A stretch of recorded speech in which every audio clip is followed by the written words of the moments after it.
Candid dusting powder. Candid dusting powder redness, irritation, sweat rash और fungal infection जैसे 4 skin problems का एक expert solution. अब रहो अनस्टॉपेबल कैंडिड डस्टिंग पाउडर के साथ। नमस्ते, मेरा नाम सौरभ द्विवेदी है। ये ललन टॉप की लोकसभा चुनाव यात्रा चल रही है, जिसमें हम हर राज्य से एक मास्टर क्लास कर रहे हैं पॉलिटिक्स पर, पॉलिटिकल मास्टर क्लास। इस संस्करण में बात करेंगे मध्य प्रदेश के बारे में। हमारे 4 मास्टर्स, उनसे आपको मिलवा देते हैं। राहुल नरोहा जी हैं, इंडिया टुडे मैगजीन का काम संभालते हैं मध्य प्रदेश में, दशकों का अनुभव, वरिष्ठ पत्रकार। नहीं, मैं तो नहीं मान रहा, पर समय तो हो। अच्छा, माइक। हाँ, प्रभु पटेरिया जी हैं। प्रभु पटेरिया जी अनादि टीवी से जुड़े हुए हैं। नितेंद्र जी हैं, नितेंद्र जी फ्री प्रेस जर्नल से जुड़े हुए हैं। और श्रुति तोमर हैं, श्रुति हिंदुस्तान टाइम्स अखबार से जुड़ी हुई हैं। सामने हमेशा की तरह नक्शा और बहुत सारे सवाल। सबसे पहले बिल्कुल बुनियादी चीज़ से शुरू करते हैं। हम लोग जब मध्य प्रदेश से बाहर के जो लोग हैं, अलग अलग डिविजन्स के बारे में सुनते हैं कि ये मालवा है, ये महाकौशल है। ज़रा ये समझा दीजिए कि कौन से ज़िले कहाँ पड़ते हैं और ये इलाकों का जो विवरण है वो कैसे है। सबसे पहले बात करते हैं, हम ईस्ट टू वेस्ट चलते हैं। तो सबसे पहले बात करते हैं महाकौशल की, जबलपुर को केंद्र में रखिए। महाकौशल में 4 सीटें हैं, जबलपुर, बालाघाट, छिंदवाड़ा और मंडला।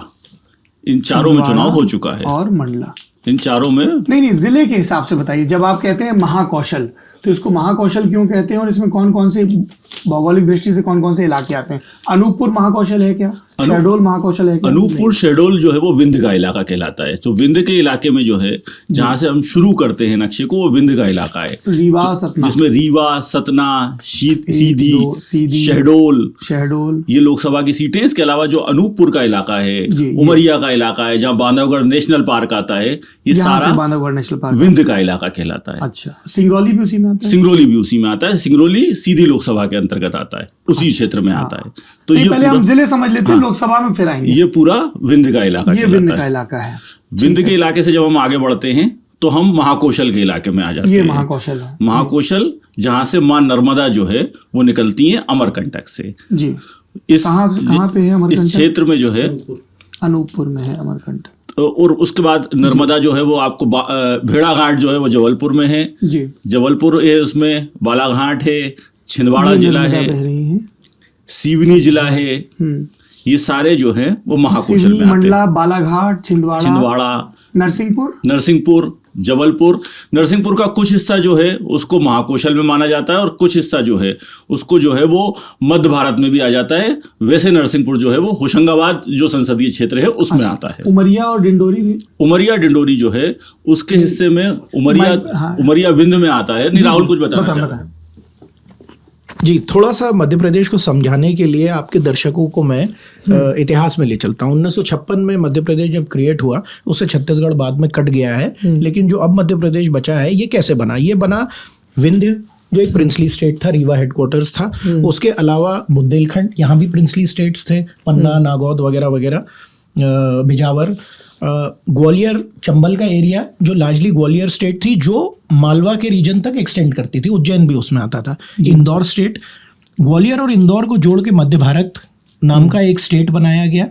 ये जस्ट मतलब 47 to 56 के बीच में, जिसमें पूरा वेस्टर्न एमपी वाला एरिया था। महाकौशल ब्रिटिश एडमिनिस्ट्रेड टेरिटरी थी लार्जली। जबलपुर जिसको अपन हेडक्वार्टर मान रहे हैं, तो इसमें मेनली जबलपुर संभाग के जो जिले हैं वो आ जाएंगे। इस तरफ हम लोग वापस आ जाएं तो ये भी प्रिंसली एडमिनिस्ट्रेड टेरिटरी थी। इसको विंध्य भी एक पार्ट सी स्टेट था और बीच में भोपाल एक और पार्ट सी स्टेट था, जो आज के रायसेन और सीहोर जिला है लार्जली। रायसेन, सीहोर, भोपाल, ये भोपाल 1972 तक जिला नहीं था। सीहोर का हिस्सा था। District headquarter Sehore. 1972 तक भोपाल जिला नहीं था। भोपाल का डिस्ट्रिक्ट हेडक्वार्टर सीहोर था। भोपाल राजधानी थी जी, और कलेक्टर सीहोर में बैठते थे। और उसके बाद भोपाल को डिस्ट्रिक्ट बनाया गया 72 में, और सीहोर और रायसेन का कुछ एरिया लेके, बट लार्जली भोपाल स्टेट का एरिया जो आज आपका ये 3 जिले दिख रहे हैं वही है। अच्छा, और मालवा और निमाड़? मालवा और निमाड़, देखिए उज्जैन वाली टेरिटरीज मैंने आपको बताया कि ये सिंधिया टेरिटरीज थी। Ujjain was part of Gwalior state. Indore जो है वो एक अपने आप में प्रिंसली ग्वालियर स्टेट था और इसमें ये सब आता था। विशाल राजस्थान का भी कुछ हिस्सा आता था। अच्छा, ये झालावाड़ वाला ये वाला इलाका सवाई माधोपुर, ये सवाई माधोपुर नहीं, सवाई माधोपुर अलग, बट ये जी मंदसौर, नीमच, ये वाला भी सिंधिया एरिया था। रतलाम एक और अलग प्रिंसली स्टेट था। झाबुआ भी एक प्रिंसली स्टेट था। धार भी एक प्रिंसली स्टेट था मराठों का। ये भी एरिया पूरा लार्जली प्रिंसली एडमिनिस्ट्रेट था। आप थंब रूल पूछेंगे तो पहले south of the Narmada territories British administrate थी और नॉर्थ ऑफ द नर्मदा ज्यादातर प्रिंसली स्टेट्स से, नॉट ऑल बट ज्यादातर, जैसे सागर ब्रिटिश एडमिनिस्ट्रेट था north of the Narmada. Interesting. और निमाड़ वाला एरिया? निमाड़ सौरभ जी मेनली दो हिस्सों में माना जाता था, ईस्ट और वेस्ट निमाड़, पुराना खंडवा जिला और खरगोन जिला। ये वाला खरगोन जी। आपने कहा पुराना खंडवा, मतलब ये वाला? जी, क्योंकि इससे दो और जिले काट दिए गए हैं। और जी, बुरहानपुर खंडवा से निकाला गया है, और नहीं, हरदा नहीं, हरदा होशंगाबाद से निकाला गया है। खरगोन से बड़वानी निकाला गया है। तो आज जो निमाड़ का क्षेत्र है वो 4 जिलों का है, ये वाला। हाँ। जी। और मतलब वो डिवीजन कैसे होता है कि नर्मदा के नीचे नहीं, या और भी कोई भौगोलिक? अब वो चीजें थोड़ी सी चेंज हो गई हैं। यहाँ पर बेसिकली जो इंदौर संभाग है, डिविजनल हेडक्वार्टर, जी, इससे नीचे का हिस्सा लार्जली इंदौर संभाग है, इससे ऊपर का उज्जैन संभाग है। अच्छा जी। और ये ट्राइबल डिस्ट्रिक्ट है अलीराजपुर, झाबुआ? जी हाँ, ये भी पहले एक ही जिला होता था झाबुआ, इससे अलीराजपुर अलग बनाया गया। रतलाम, झाबुआ, धार, अलीराजपुर, बड़वानी, हाँ, इसमें ट्राइबल पॉपुलेशन बहुत ज़्यादा है, मतलब काफ़ी संख्या में। और जो रतलाम लोकसभा सीट है वो तो एसटी रिजर्व सीट ही है। अच्छा, वो इकलौती एसटी रिजर्व सीट है? यहाँ नीचे बंडला और बाला इधर भी तो है, और भी हैं। धार भी एसटी रिजर्व सीट है उस एरिया में। शहडोल है, मंडला है रिजर्व में एसटी, एक और है, और बैतूल 5 सीटें एसटी के लिए रिजर्व है। 5 एसटी। अच्छा, मतलब आदिवासियों की भी बड़ी संख्या है मध्य प्रदेश में। जी। छत्तीसगढ़ अलग होने के बावजूद, और उधर 21% आबादी आज भी मध्य प्रदेश में आदिवासियों की। मैं माइक पे बोल रहा हूँ सर। देश की सबसे ज्यादा आदिवासी आबादी मध्य प्रदेश में। अच्छा, छत्तीसगढ़ या झारखंड या ऐसे किसी राज्य में नहीं है, हालांकि वो राज्य प्राइमरली उसी आइडेंटिटी पे बिल्ड हुए हैं। अच्छा, ये तो ज्योग्राफिकल आइडेंटिटी हो गई। क्रॉप पैटर्न और इंडस्ट्री के पॉइंट ऑफ व्यू से देखें तो ये डिवीजन कैसे, कहाँ बड़ी बड़ी इंडस्ट्रीज हैं मध्य प्रदेश के नक्शे में अगर हम देखें? जैसे एक तो सिंगरौली पे नजर जाती है। जी, सिंगरौली आजकल इंडस्ट्रियल हब बन गया है हमारे यहाँ, पावर से हब भी इसको बोल सकते हैं। वहाँ पर पावर सेंटर्स के बहुत बड़े उद्योग वहाँ पर लगा रही है सरकार। कौन से पावर यहाँ पे हैं, क्या है? सरकार के ही बहुत सारे कार्य वहाँ पे हैं, कुछ निजी क्षेत्र के हैं। रिलायंस का एक पावर प्लांट वहाँ पर आया है, अडानी आया है जी। हिंडाल्को का सेंटर है, हाँ जी, एल्यूमिनियम का। हाँ, this can we have more? वो जो उधर लगाए थे कहाँ पे, वो छत्तीसगढ़ में किसके लगाए थे? देवेश। हाँ बताइए माइक। देखिए, इंडस्ट्री और कॉमर्स के हिसाब से सौरभ जी हम लोग बात करें तो अनडाउटेडली सबसे बड़ा सेंटर इंदौर है, जो हमारी कमर्शियल कैपिटल भी माना जाता है, और इंदौरी उसे मिनी बॉम्बे कहने में भी बहुत खुश होते हैं, प्राउड होते हैं। हाँ। जी। अब इंदौर में क्या है, इंदौर के पास मैन्युफैक्चरिंग की हम बात करें तो पीतमपुर है, जो टेक्निकली धार जिले में आता है। अच्छा। वो एक इंडस्ट्री का बहुत बड़ा सेंटर है, और हाल में भी यहाँ काफ़ी इन्वेस्टमेंट आया है व्हीकल्स में, खासकर ऑटो टेस्टिंग ट्रैक वगैरह बना हुआ है। इंदौर जिले में है लेकिन कंस्टिट्यूंसी धार में आता है। पीतमपुर जिला भी धार है टेक्निकली, खैर वो एक अलग चीज़ है। अब मध्य प्रदेश में जब क्लस्टर मॉडल इंडस्ट्री डेवलप करने का था, औद्योगिक केंद्र विकास निगम बनाए गए थे, उस ज़माने में ग्वालियर में भी लोकल लीडर्स जैसे लेट माधवराव सिंधिया जी की वजह से यहाँ पर बिरलास का इन्वेस्टमेंट आया। बामोर और मालनपुर में, मालनपुर अगेन टेक्निकली भिंड जिले में है। कटनी के आसपास लाइमस्टोन बेस्ड इंडस्ट्री सीमेंट की आई, और बाद में सिंगरौली में कोल और एल्युमिनियम मतलब बॉक्साइट की वजह से यहाँ पर रिसेंट टाइम्स में लास्ट 10 years में बहुत इन्वेस्टमेंट हुआ है, और सिंगरौली को तो पावर हाउस ऑफ इंडिया बोला जाने लगा है, क्योंकि इंस्टॉल्ड कैपेसिटी यहाँ पर मतलब इलेक्ट्रिसिटी जनरेशन की बहुत हाई है। बालाघाट में भी मिनरल डिपॉजिट्स हैं, बट जी, सब नेचुरल है, लेकिन नेचुरल है और मिनरल बेस्ड इंडस्ट्री है ज़्यादातर। छिंदवाड़ा के बारे में, छिंदवाड़ा मॉडल आप लोगों ने काफ़ी सुना होगा। जी जी, कमलनाथ जी के सालों से जो रिप्रेजेंट किया है और जो मंत्री रहे, उसकी वजह से यहाँ पर भी कॉमर्स का एक बड़ा सेंटर है, मैन्युफैक्चरिंग का रेमंड है यहाँ पर। पर वो नेशनली देखा जाए तो वो नागपुर की प्रॉक्सिमिटी भी उसमें एक फैक्टर रहता होगा, हेल्प करती है, बट एक्चुअली छिंदवाड़ा में 1980 के पहले इतना कुछ नहीं था, लेकिन थोड़ा बहुत इन्वेस्टमेंट अब वहाँ पर आ गया है। लार्जली ये सिचुएशन इंडस्ट्री और कॉमर्स की है मध्य प्रदेश। श्रुति, कुछ इसमें आप जोड़ना चाहेंगे? इसमें मतलब ऑफ कोर्स जिस ग्वालियर में आया है, और एक छोटे छोटे फूड पार्क भी उन्होंने बनाने की कोशिश की है। और फूड पार्क स्पेशली मंदसौर का देखा जाए, क्योंकि मंदसौर की मंडी हाँ बहुत बड़ी है, तो दे आर ट्राइंग की यहाँ पे ये मिर्ची और लहसुन, ये मिर्ची यहाँ से बहुत जाता है। अच्छा। तो उसमें उन्होंने फूड पार्क बनाने की कोशिश की है, क्योंकि ये पाकिस्तान तक जाता था पहले। अफीम का भी ये बड़ा एरिया, अफीम नीमच एंड मंदसौर और थोड़ा प्रतापगढ़, यस। तो ये अफीम का है यहाँ पर, पूरे खेती होती है जो लाइसेंस वाली होती है, ऑफ कोर्स इलीगल भी है लेकिन लाइसेंस वाली है। सुनने में थोड़ा सा ज्यादा आप लोग अजीब लगे, लेकिन रतलाम सुनते हैं हम लोग सबसे पहले रतलामी से। बड़ी इंडस्ट्री तो नहीं होगी, खपत में बड़ी है, पर है कैपिटल में बड़ी नहीं होगी। राइट, रतलाम। और यहाँ पर मतलब ये जो मालवा रीजन है, इसको food product, of course Indore जो है वो इंडस्ट्री हब है, लेकिन फूड प्रोडक्ट की भी इसमें प्रमोट कर रहे हैं। जैसे बुरहानपुर का केला है, तो जो बुरहानपुर का केला है उसको बहुत प्रमोट कर रही है गवर्नमेंट, वहाँ पे बहुत अच्छा केला होता है, उसको प्रमोट कर रही है।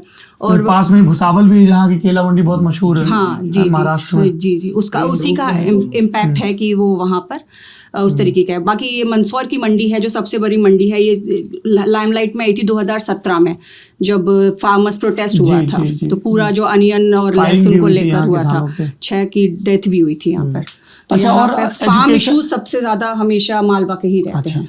एजुकेशन के पॉइंट ऑफ व्यू से बड़े क्लस्टर क्या हैं? जबलपुर, भोपाल, इंदौर, ग्वालियर, यही 4। यूनिवर्सिटी तो यूनिवर्सिटी सबसे पुरानी सागर सेंट्रल यूनिवर्सिटी, जो सेंट्रल हरि सिंह गौर यूनिवर्सिटी, सबसे ज्यादा नाम उसी का था। बड़ी आइकॉनिक यूनिवर्सिटी। भोपाल पढ़ाई लिखाई में बहुत पीछे था। अब प्रिंसली स्टेट था उस वजह से या किस वजह से, पर यहाँ आज़ादी तक कॉलेज नहीं था।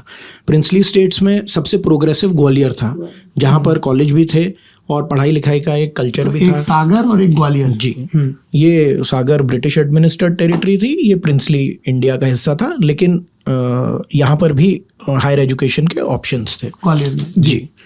ग्वालियर तो हमारे यहाँ से भी, इटावा से, उरई से बहुत लोग सेंटर था, लोग पढ़ने जाते थे। जबलपुर में भी कहीं बीच में, लेकिन सिचुएशन पढ़ाई लिखाई के मामले में अच्छी थी। इस क्षेत्र के मध्य प्रदेश, ईस्टर्न मध्य प्रदेश के, जैसा आपने बताया, लोग यहाँ से ग्वालियर पढ़ने जा रहे थे, इधर से इलाहाबाद पढ़ने जाते थे। सतना रीवा वाले, क्योंकि प्रयागराज बिल्कुल पास में है, 200 किलोमीटर है रीवा से। और इलाहाबाद, जैसा कि आप जानते हैं, बहुत पहले से बहुत बड़ा एजुकेशन का सेंटर रहा है, बिल्कुल शुरुआती यूनिवर्सिटीज के दौर में से एक। अच्छा, और एक इंदौर बड़ा हब होगा पढ़ाई के हिसाब से। जी। फिर आया टेक्निकल एजुकेशन का दौर, तो संभागीय स्तर पे सरकार की तरफ से मेडिकल कॉलेजेस और इंजीनियरिंग कॉलेजेस खोले गए। और फिर लगभग 95-96 में जब प्राइवेट इंजीनियरिंग कॉलेजेस और प्राइवेट मेडिकल कॉलेजेस आना शुरू हुए, तो गाजर मूली की तरह इंजीनियरिंग कॉलेजेस खुल गए हैं, जो जिसमें शायद उनके पास बच्चे भी नहीं हैं, कई बंद होने की कगार पे हैं। तो अब सब जगह स्थिति लगभग ऐसी है कि हर जगह कॉलेजेस पहुंच चुके हैं। भी इंदौर में ही खुला, इंदौर में IIT, IIM भी वहीं पे। So before we switch to politics, pure politics, खेती और बता दीजिए कहाँ किस तरफ क्या होती है? मतलब वैसे क्रॉप पैटर्न अलग अलग होंगे, जैसे हम लोग सुनते हैं शरबती गेहूं, ये मेरे ख्याल से विदिशा अशोकनगर वो इलाका है जी। होशंगाबाद में सौरभ जी ये छूट गया है, पन्ना हमारा जो है इसका इकलौता डायमंड इंडस्ट्री जी। पन्ना जो है यहाँ पे आज़ादी के पहले से यहाँ पर केवल देश में इकलौती जगह है जो हीरा पैदा करती है। हीरा यहाँ पे निकाला जाता है, और ये छतरपुर के बंडर जो इलाका है यहाँ पे भी अभी हीरा यहाँ पे भी निकल रहा है। तो ये एक बड़ा एरिया है, और ये अभी सर्वे चल रहा है यहाँ से लेकर टीकमगढ़ तक। टीकमगढ़ और निवाड़ी डिस्ट्रिक्ट का भी कुछ इलाका है, टीकमगढ़, निवाड़ी यहाँ पे भी अभी सर्वे चल रहा है। तो यहाँ पे भी डायमंड के को संकेत मिले यहाँ हो सकता है। सिंगरौली में हमारे यहाँ गोल्ड मिला है, करीब 600 टन गोल्ड यहाँ पे है, जो अभी उसको निकालना शुरू नहीं हुआ, उसका PF वगैरह हो गया है। तो 600 टन करीब गोल्ड हमारे यहाँ सिंगरौली में।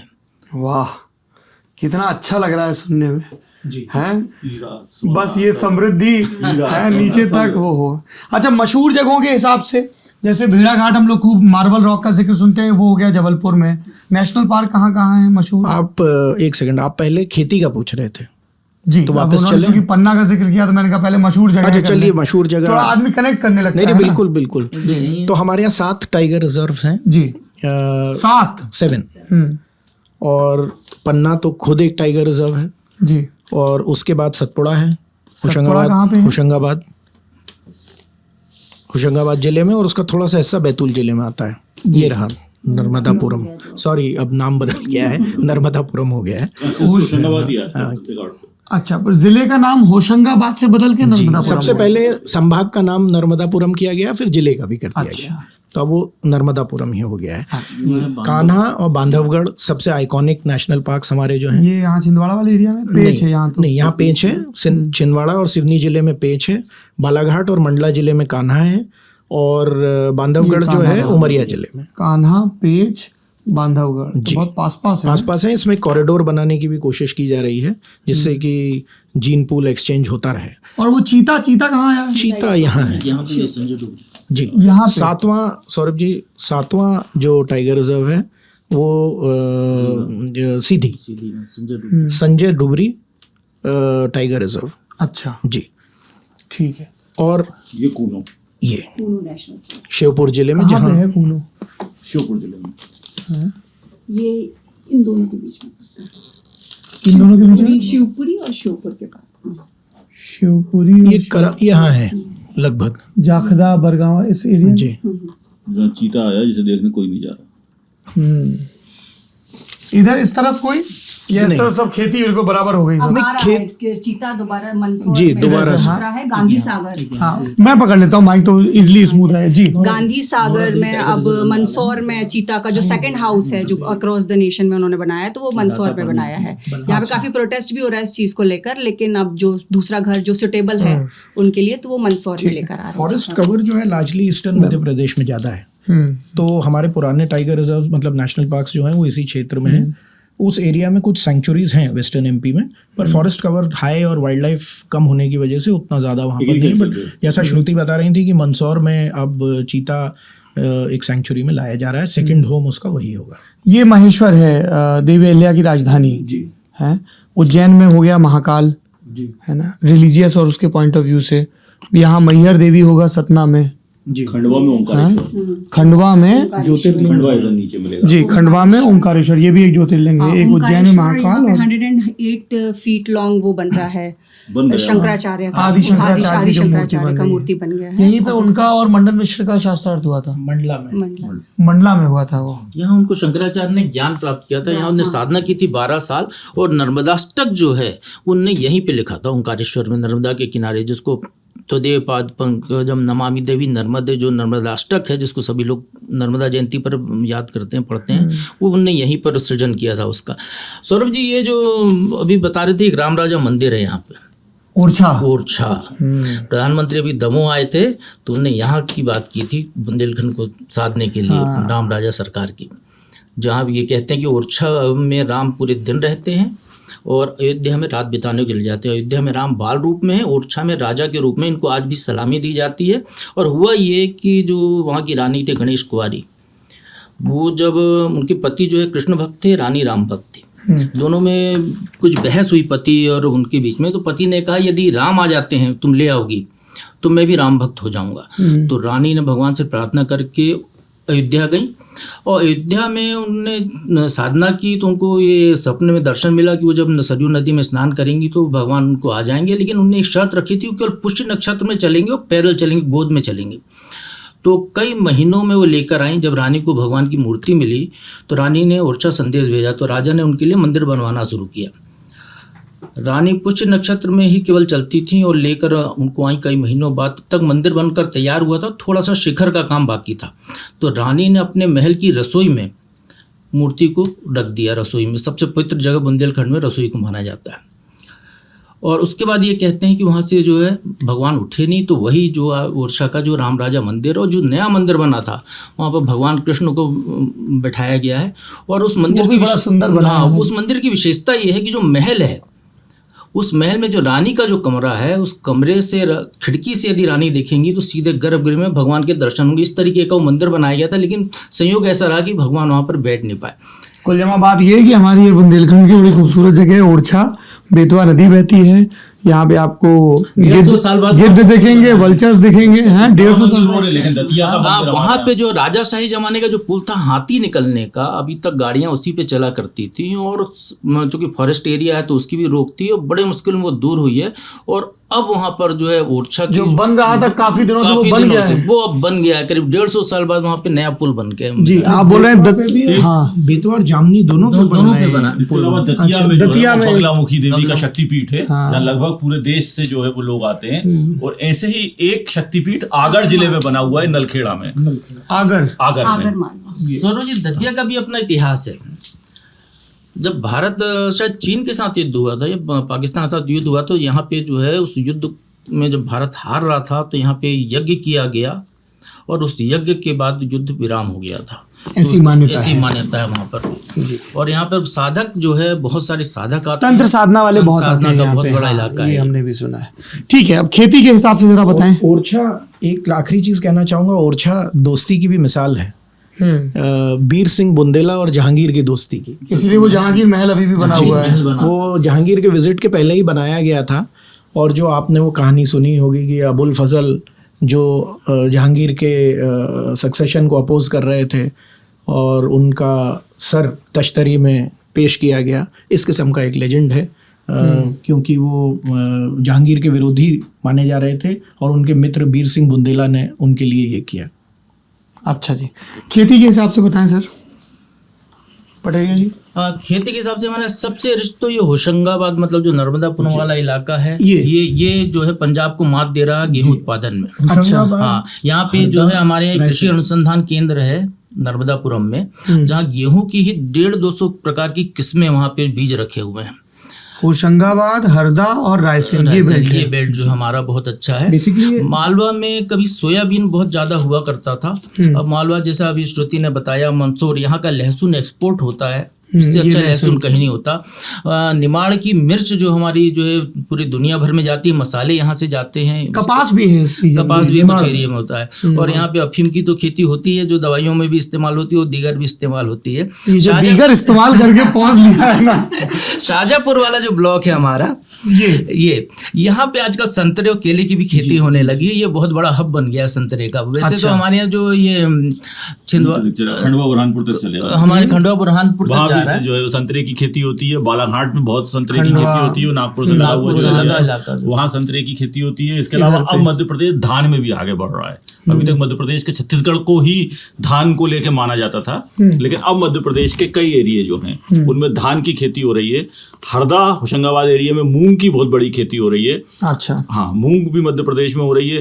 पिपरिया जो मध्य प्रदेश का एरिया है, महाकौशल, वहाँ दाल की जो है वो कई तरह की वो होती है। तो मैं इसमें ऐड करना चाहूंगा, जो इन्होंने कहा धान की खेती, हमारा जो ये रायसेन वाला जो इलाका है, विदिशा रायसेन, इधर धान की खेती हो तो यहाँ की धान जो है बासमती है, जिसको लेकर हम पाकिस्तान तक से लड़ाई लड़ रहे हैं मध्य प्रदेश सरकार जीआई टैग के लिए। अच्छा, हाँ, ये जो उन्होंने धान की बात कही, क्या हुआ सौरभ जी, करीब 15 या 20 साल पहले मध्य प्रदेश में प्रॉपरली बासमती धान का कल्टीवेशन स्टार्ट हुआ, और वो इसी पट्टी में हुआ मेनली क्योंकि वाटर अवेलेबिलिटी बहुत इंपॉर्टेंट है उसमें और ज़मीनें बहुत अच्छी हैं।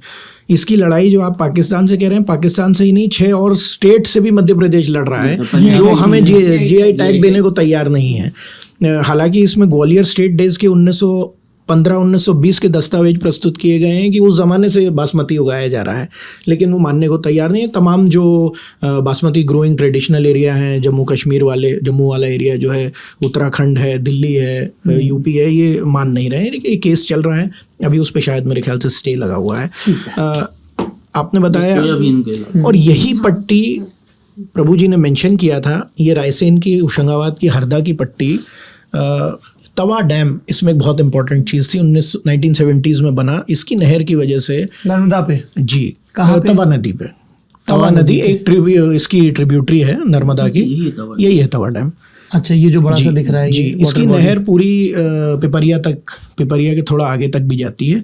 उस वजह से होशंगाबाद ज़िला जो है वो प्रोडक्टिविटी में ओवरऑल प्रोडक्शन में हम पंजाब के बराबर नहीं है, पर डिस्ट्रिक्ट की प्रोडक्टिविटी इंडिया में कुछ कुछ सालों में हाईएस्ट आ जाती है। पचमढ़ी भी यहीं पे है जी, होशंगाबाद जिले में ही है हिल स्टेशन है, जो जहाँ सब आप लोग, आपके सब नेताजी लोग जाते थे विचार मंथन जी, करने। एक जमाने में स्टेट कैपिटल भी शिफ्ट होता था, श्यामाचरण शुक्ला जी के चीफ मिनिस्टरशिप तक। राजभवन भी मध्य प्रदेश का दूसरा राजभवन वही है, और करीब 1000 मीटर अबव सी लेवल है। और एमपी का highest point Dhupgarh 1400 metre above sea level, वो भी पचमढ़ी वाली पर्वत श्रृंखला में ही है।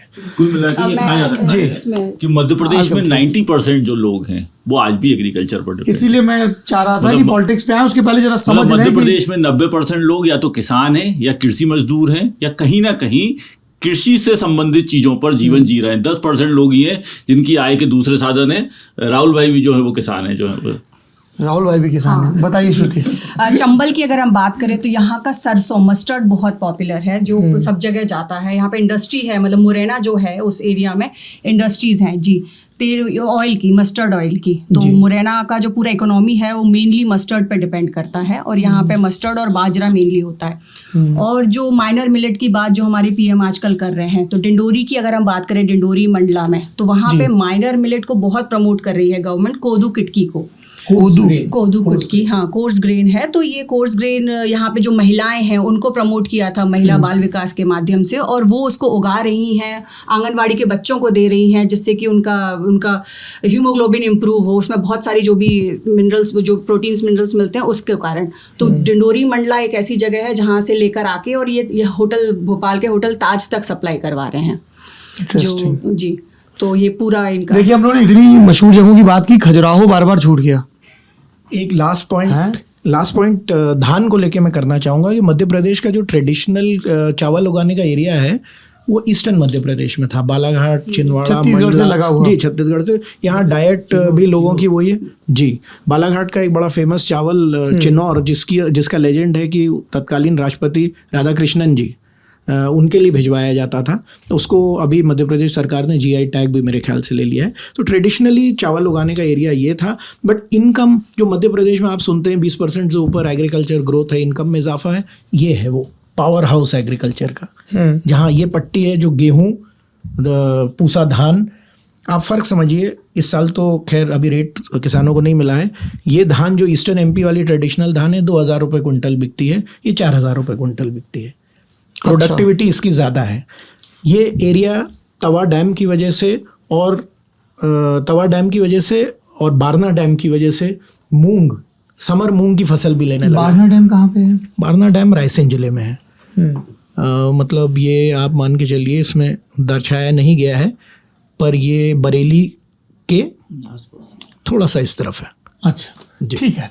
अब बात करते हैं नेता नगरी की। आप एक बार खजुराहो भी। हाँ, खजुराहो भाई साहब है, आपने ओरछा में इतना बताया। मैंने ओरछा में बताया, मैं खजुराहो के पहले मैं आपकी एक चीज़ और बताता हूँ। मध्य प्रदेश की विशेषता, मध्य प्रदेश का जो ये पन्ना नेशनल पार्क है, यहाँ के सारे टाइगर इंस्टिक्ट हो गए थे। ये कहा गया कि डकैतों ने मार लिया, कभी ये कहा गया कि वो जो जंगली कुत्ते हैं वो मार गए, एक भी टाइगर नहीं बचा। यहाँ टाइगर रिलोकेशन का दुनिया का सबसे सफल प्रोजेक्ट ये है। इसके बाद रणथंभौर है, और इसके बाद यदि हम देखते हैं तो दुनिया में 2 देशों से किसी दूसरे देश से लाकर यदि किसी जानवर को बसाने का प्रोजेक्ट है वो शिवपुर है, जहाँ पे कि कूनों में जाकर चीतों को बसाया गया। ये बड़ी बात है। और खजुराहो जो है वो लगभग 1100 साल पुराने वहाँ के मंदिर हैं, एक इतिहास है पूरा चंदेला कालीन। जिला लगता है छतरपुर जी, छतरपुर जिला। एक पूरा चंदेला कालीन इतिहास है वहाँ के मंदिर। आज भी वहाँ पर उत्खनन हो रहा है, आज भी वहाँ पर नए नए मंदिर निकाले जा रहे हैं। पुरानी जो है वो धरोहर है वहाँ पर। और खजुराहो पथरीली जमीन, उसको खजुराहो नाम इसलिए पड़ा कि खजूर का जंगल था वो पूरा का पूरा, और उसके कारण उसका नाम खजुराहो पड़ा। और ये वो धरती है जहाँ के मंदिरों में जो चित्र हैं उसके आधार पर कामसूत्र जैसी किताब लिखी गई जो पूरी दुनिया में पढ़ी जाती है। तो ये वो जगह जहाँ पर शिव मंदिर है यहाँ पर जी। अच्छा, अब प्रेम कथा वैसे मांडू की भी है, अगर जी बताएं। धार जिले में रानी रूपमती और बाज बहादुर की प्रेम कथा है धार जिले के जहाज मांडू में जी। मांडू वो जगह है जो पहले तो हिंदू शासकों की नगरी थी और अहमद शाह अब्दाली ने इस पे कब्जा किया था। तो रानी रूपमती थी वहाँ पर और बाज बहादुर। तो जो 2 धर्मों के बीच में पहली प्रेम कथा यदि हम कहें कोई इतिहास की सबसे बड़ी कि दोनों धार जिला दोनों एक दूसरे को चाहते थे। और बाज बहादुर ने रानी को देखने के लिए, रानी रोज नर्मदा के प्रणाम करती थी, तो वहाँ पर जो है रानी रूपमती का जो झरोका बना है पहाड़ के ऊपर, तो वहाँ से उनको नर्मदा नदी के रोज दर्शन हाँ, मैं देख के आया, बहुत सुंदर है उसमें। तो वो एक अपने आप में अनूठी जगह है। यही वो जगह है जहाँ पे भोजशाला का विवाद है? नहीं, भोजशाला धार में, धार शहर में। अच्छा, पॉलिटिकली अब बात करें तो अभी के या पुराने चर्चित नेता जिन जिन इलाकों से आए, ताकि लोगों को तुरंत याद आ जाए, अच्छा हाँ ये तो सुना है। इस इलाके से बड़े नेता बघेलखंड से शुरू करें तो अर्जुन सिंह, सतना, रीवा, सीधी से ये चुरहट, जो चुरहट लॉटरी कांड हुआ था वही चुरहट, राव साहब चुरहट के पुत्र अर्जुन सिंह जी, तो उनका सीधी है जी, सीधी जिला। ये एक बड़े नेता हुए। रीवा से श्रीनिवास तिवारी स्पीकर रहे जी जी, व्हाइट टाइगर, हाँ जी, क्यों और व्हाइट टाइगर क्या बोलते थे पुराने जमाने, वो पूरे बाल सफेद थे उनके और बड़ी बाल के साथ साथ उनकी खास बात थी कि उनकी जो आईब्रो थी, हाँ, वो जब भी उनको देखा, उनकी जब से हमने देखा उनको तब से भी उनकी पूरी आईब्रो सफेद थी। कांग्रेस के नेता थे, कांग्रेस के नेता थे। और भी है व्हाइट टाइगर इस एरिया में। व्हाइट टाइगर जो है मध्य प्रदेश का, मोहन, पूरी दुनिया में जो व्हाइट टाइगर है, पूरी दुनिया में जहाँ भी व्हाइट टाइगर मिलेगा वो यहीं का इसी कुल का है, वो इसी वंश का है। और ये जो पूरा इलाका विंध्य का, ये समाजवादियों का गढ़ रहा है मध्य प्रदेश का। आज़ादी के पहले से समाजवादी गढ़, श्रीनिवास तिवारी भी समाजवादी नेता थे, और वो समाजवादी कुछ तो कांग्रेस में चले गए, और बाद में जब वो जनता पार्टी, अब तो वो भाजपा में भी, सब भाजपा में आ गए। स्पीकर कम्युनिस्ट पार्टी में एक जमाने में हुआ, जनता पार्टी की जो सरकार थी 77 के बाद, तो उसके बाद ये समाजवादी फिर भारतीय जनता पार्टी में ज़्यादातर चले गए, क्योंकि विचारधारा कहीं ना कहीं मेल खाती थी, वहाँ एडजस्ट हो गए। मतलब विंध्य वो जगह है जहाँ भारतीय जनता पार्टी का कोई नेता ओरिजिनल नहीं है। वहाँ भाजपा के जितने नेता हैं वो सारे नेता या तो कांग्रेस से आए हैं, या कम्युनिस्ट पार्टी से आए हैं, या समाजवादी पार्टी से आए हैं। जो राजेंद्र शुक्ला आजकल जो विंध्य के सबसे बड़े नेता हैं, एक जमाने में डिप्टी सीएम है, वो भी कांग्रेस में थे एक जमाने में। तो विंध्य से जा रहे नेता, एक यहाँ पर सह संगठन महामंत्री हुआ करते थे भाजपा के, भगवत शरण माथुर, अब उनकी डेथ हो गई है, लेकिन विंध्य में भारतीय जनता पार्टी को बनाने का काम उन्हीं माथुर साहब ने किया, और वो बहुत सारे नेताओं को लेके आए, गिरीश गौतम से लेकर रायन शुक्ला तक, सब वही लेके आए। थोड़ा सा अगर हम उसमें पहले जाएं अर्जुन सिंह जी के कंटेम्प्रेरी लीडर्स में, तो उनसे हल्के से उसी समय में गोविंद नारायण सिंह जी जो मुख्यमंत्री रहे मध्य प्रदेश के संविद सरकार के दौरान, उनके फादर कैप्टन अवधेश प्रताप सिंह जो विंध्य प्रदेश के चीफ मिनिस्टर रहे, और सतना जिले से ही गुलशेर अहमद साहब, और मेरे ख्याल से शहडोल जिले से कृष्णपाल सिंह जी जो मिनिस्टर रहे, फिर गवर्नर भी रहे गुजरात के। पता नहीं, मैं मतलब मेरी कमजोरी, मुझे आधे नाम नहीं पता है। हाँ। ये वो क्षेत्र हो गया। जबलपुर, पंडित द्वारका प्रसाद मिश्र मध्य प्रदेश में आज भी याद किए जाते हैं as the toughest and administratively strongest chief minister the state has seen. DP Mishra ji, इन्हीं के बेटे थे ब्रजेश मिश्रा जी, बिल्कुल सही, जो अटल बिहारी वाजपेयी के उनके प्रिंसिपल। सुधीर मिश्रा जी जो फिल्म डायरेक्टर हैं, उनके वो नाना थे, उन्हीं नहीं दादा होंगे या उसी परिवार से बेसिकली।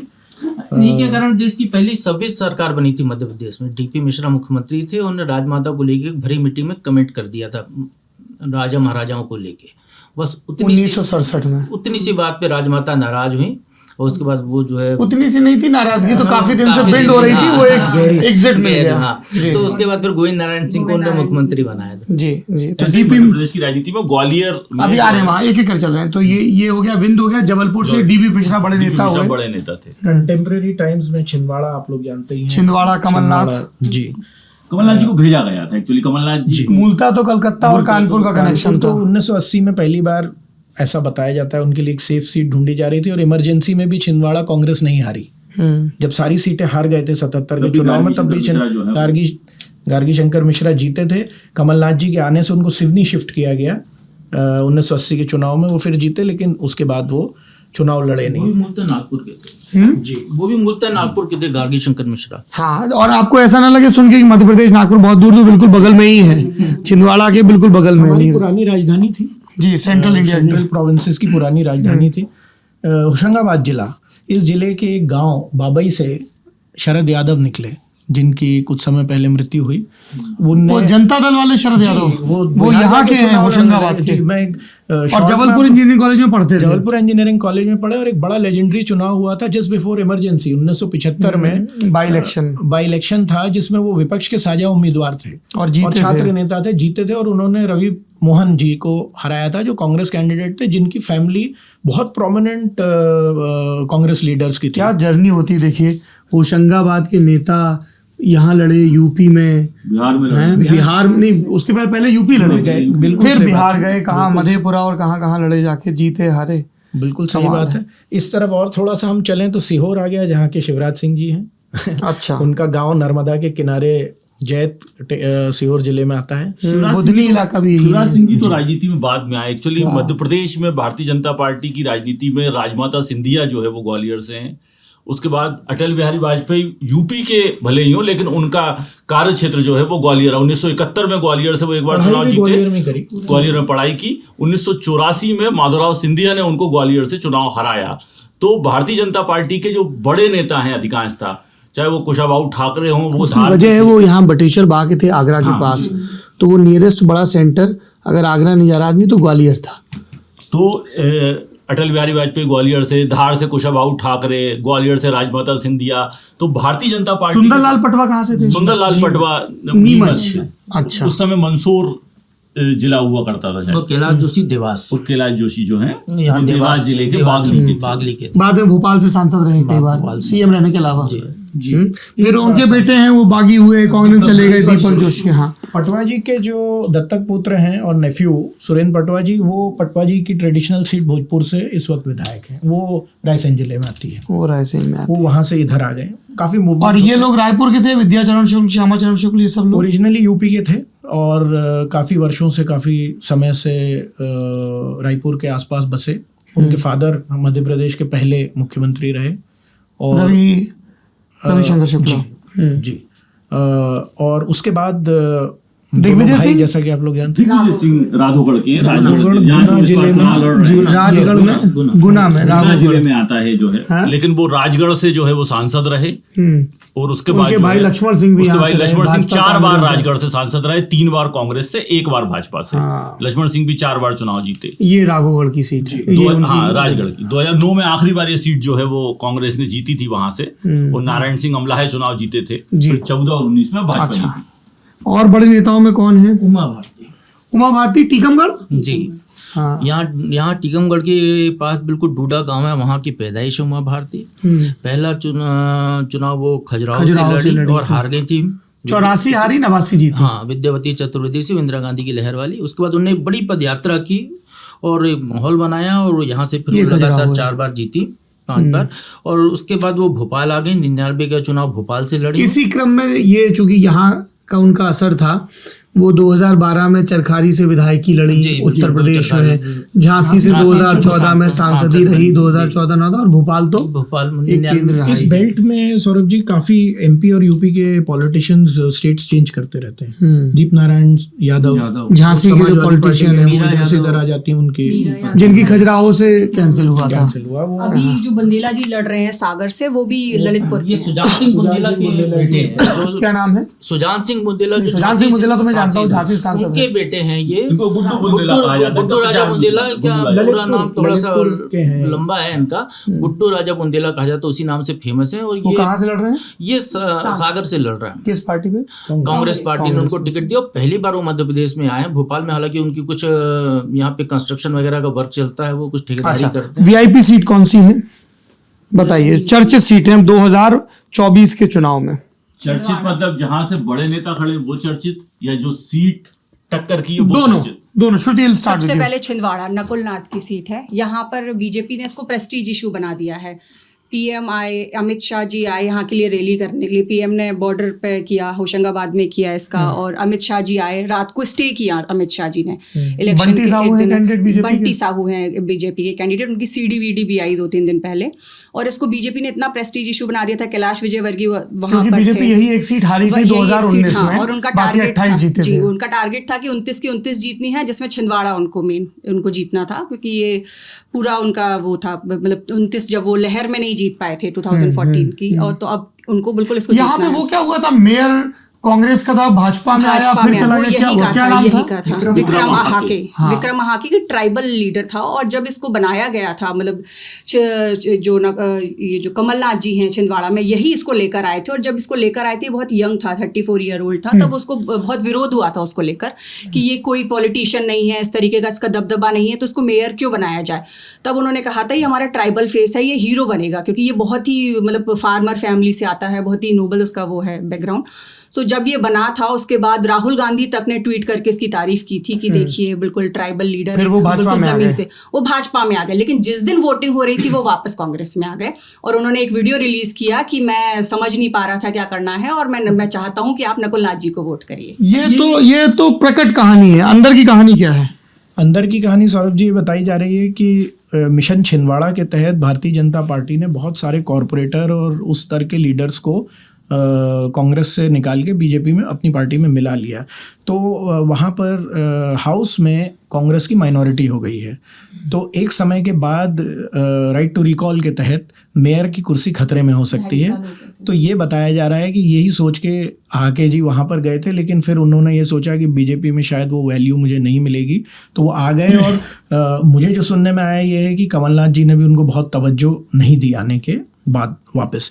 और भी मेयर मध्य प्रदेश में चले गए हैं, बट वो आगे का चर्चा का मुद्दा रहेगा। बहुत मैसिव डिफेक्शंस हुए हैं। छिंदवाड़ा का चुनाव जो श्रुति ने कहा कि भाजपा के लिए प्रतिष्ठा का प्रश्न है, तो इसका सौरभ जी इसका खास उदाहरण ये है कि अमित शाह का रोड शो था। पूरे देश में बीजेपी वोट मांग रही है मोदी के नाम पर या कैंडिडेट के नाम पर।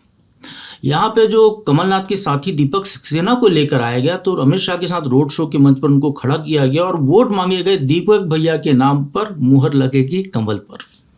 क्या है कहानी दीपक सक्सेना कमलनाथ के जो 44 साल के साथी हैं, पूरा छिंदवाड़ा का मैनेजमेंट उनका वो संभालते थे।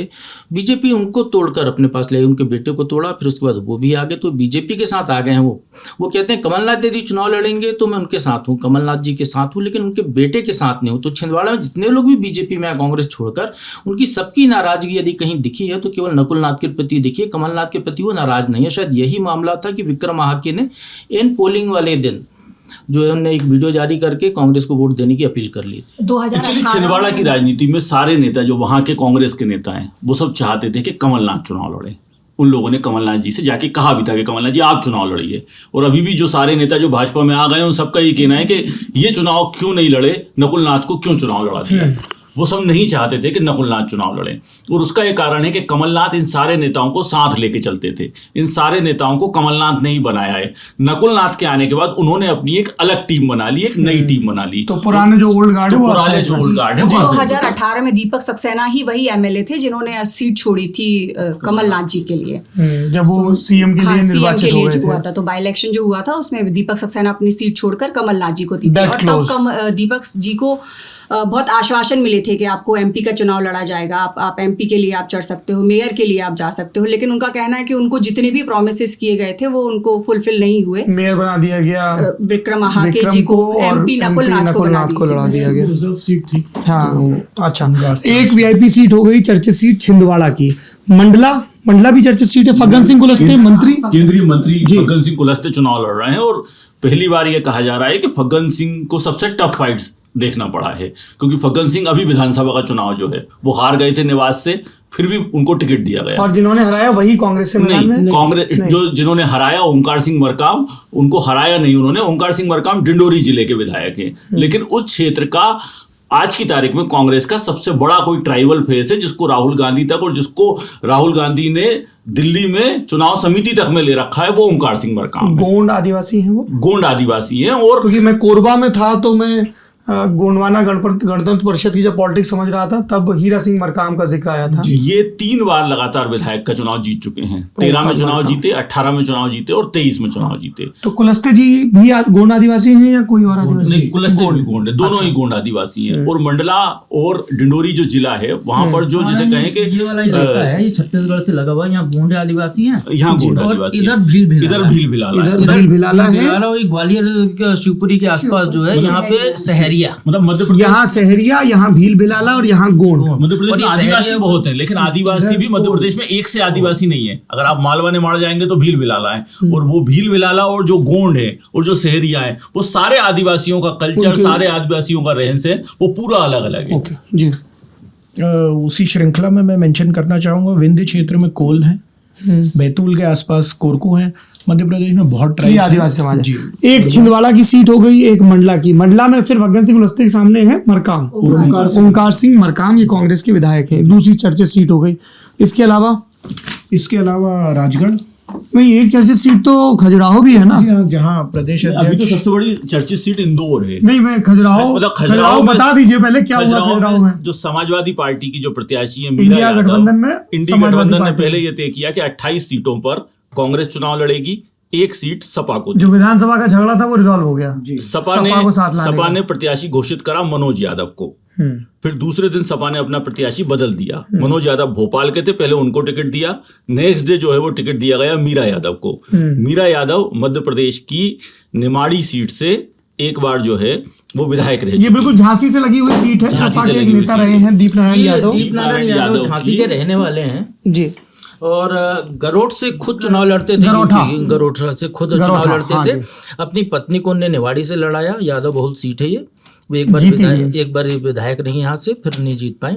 और ये दीप नारायण जब मेरे ख्याल से लगभग 26 साल के थे, तो ये जो है पृथ्वीपुर सीट से इन्होंने पहली बार चुनाव मैदान में पर्चा ये भरा भी था। एक जगह है, हाँ। पृथ्वीपुर, हाँ। और ब्रजेंद्र सिंह राठौर जो कांग्रेस के बड़े नेता थे, जो मंत्री भी रहे कमलनाथ सरकार में, उनको चैलेंज किया था और 250 गाड़ियां ट्रक बस लाके उनके दरवाजे के सामने रोककर 1.5 घंटे तक डांस किया था।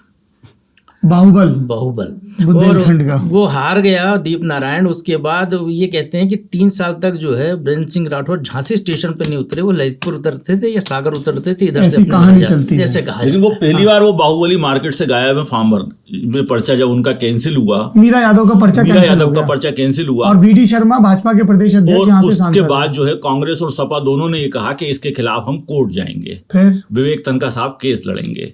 उसके बाद जब तनखा साहब से पूछा तो उन्होंने कहा कि मेरे पास आज तक कोई नहीं आया कि मुझको कोई केस में कहीं कोई लगाना है या कुछ तो अब लगाना है। यहाँ से कौन है विपक्ष में?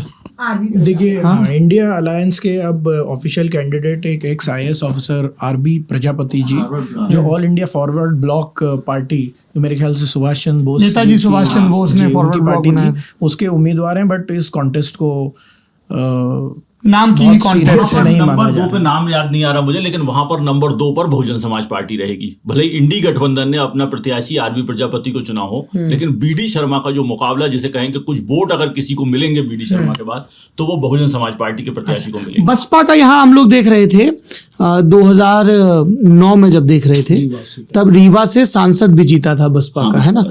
तो बसपा का प्रभाव ये यूपी से लगे इलाकों में ज्यादा है। विंध्य के क्षेत्र में था ओरिजिनली। रीवा बसपा की सतना। पहली सीट यहीं से आई थी, कुशवाहा जी जो आए थे। लेकिन अभी बसपा का सबसे ज्यादा प्रभाव जो है वो ग्वालियर चंबल क्षेत्र में है। मुरैना भिंड। अभी मुरैना, भिंड, ग्वालियर, इसको जो है वो बसपा के ये सबसे बड़ा इटावा प्रभाव उरई जालौन से लगा हुआ इलाका है। हालांकि इस बार मध्य प्रदेश की विधानसभा में केवल एक व्यक्ति अन्य जीत के आया। 163 सीट मिली भाजपा को, 66 मिली कांग्रेस को, और जो एक अन्य जीत के आया है वो बाप पार्टी का है, ना बसपा का है ना सपा का है। एक पार्टी बाप पार्टी है, ट्राइबल है, वो जीत के आया, भारत आदिवासी पार्टी, उससे जीत कर आया है। तो बसपा इस बार कोई सीट मध्य प्रदेश में पर नहीं। इन इलाकों में बसपा का ठीक ठाक असर है, ये बहुजन बिल्कुल ही। समाज पार्टी मूवमेंट जब रूट ले रहा था, स्ट्रांग हो रहा था, तो यहाँ पर उनका मेन सपोर्ट बेस SC वर्ग से था। जी। इस क्षेत्र में OBC वर्ग से था। सतना रीवा में। जी, लेकिन इसमें जब SC वोट जुड़ जाता था तो उनकी ताकत बहुत बढ़ जाती थी। उस वजह से यहाँ पर राम सजीवन पटेल बांदा चित्रकूट के बड़े नेता थे, लार्जली कुर्मी समाज से आने वाले, कुर्मी समाज। है ना भाई। रीवा से जो जीते थे वो भी कुर्मी थे। क्या नाम था? हाँ? नहीं, नहीं जो नहीं। पहले जीते, वो तो पटेल जीते थे अभी सतना कुछ पटेल, बाद हाँ। में। मैं उनका देवराज सिंह पटेल, देवराज पटेल, हाँ देवराज पटेल वहां से जी। चुनाव जीते जी। थे। और बसपा का भी जो वोट बैंक है, जिसे हम कहेंगे जो SC वोट बैंक है, उसमें मूल रूप से जो जाटा वोट है मध्य प्रदेश में SC में, उसके बारे में कहा जाता है कि वो सबसे पहले बसपा को वोट देता है। अगर बसपा का कैंडिडेट उसको नहीं जमता तो वो कांग्रेस को वोट देता है, उसके बाद भी नहीं जमता तो किसी निर्दलीय को वोट देता है, और जब कोई नहीं मिलता तभी भाजपा के पास जाता है, नहीं तो जाटा भाजपा को वोट नहीं देता है। ये मध्य प्रदेश में कहा जाता है। भिंड मुरैना में तो ऐसा है कि सिर्फ हाथी को देख के वो वोट देते हैं कि बहन जी का हमारा वोट जा रहा है, और हमेशा ऐसा होता है कि क्लोज कंटेस्ट होता है जो सेकंड के बीच में जीत भी जाते हैं। भिंड में संजीव सिंह जी जीते थे 2019 में, 2018 में। तो विधायक का जो क्लोज कंटेस्ट रहता है, इवन अभी मुरैना में जब ये जो नरेंद्र सिंह तोमर जीते थे, जो सेकंड जो आए थे वो बसपा के ही थे, डंडोतिया। तो वो अभी बीएसपी का अभी भी है। इवन भिंड में अभी देवाशीष जरारिया है जो एक्स कांग्रेस का है, उससे पहले वो कांग्रेस से लड़े थे, वो टफ फाइट दे रहे हैं संध्या को और जो वहां से खड़े हुए नॉन रिजर्व सीट्स में इस क्षेत्र में बीएसपी जनरल कैटेगरी के लोगों को सवर्ण समाज से खड़ी करती थी, जिससे कि उनके कम्युनिटी का वोट और एससी वोट मिल जाए, जो एक कॉम्बिनेशन बन के उनको जिता देता था। ठीक है, तो हमने बात की छिंदवाड़ा की, हमने बात की मंडला की, हमने बात की खजुराहो की। हाँ, अब इधर आ जाए गुना।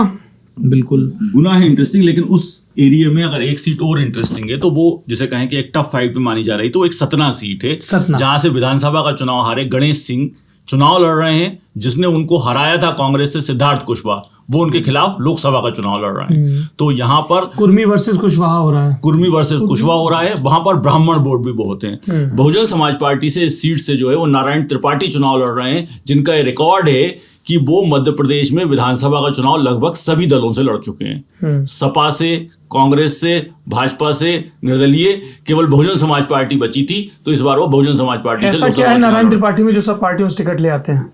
नारायण त्रिपाठी में अपने उनका मैयर से वो लगातार चुनाव जीतते रहे विधानसभा का, और ये कहा जाता था कि मैयर में उनका एक फिक्स वोट बैंक है, जो कोल वहां पर है उनका वोट बैंक है, वो उनको मिल जाता है, तो वो हर बार चुनाव जीत जाते हैं। लेकिन इस बार जो है जो विधानसभा का चुनाव हुआ उसमें नारायण त्रिपाठी नंबर 3 पर आए और उनकी जमानत जब्त हो गई।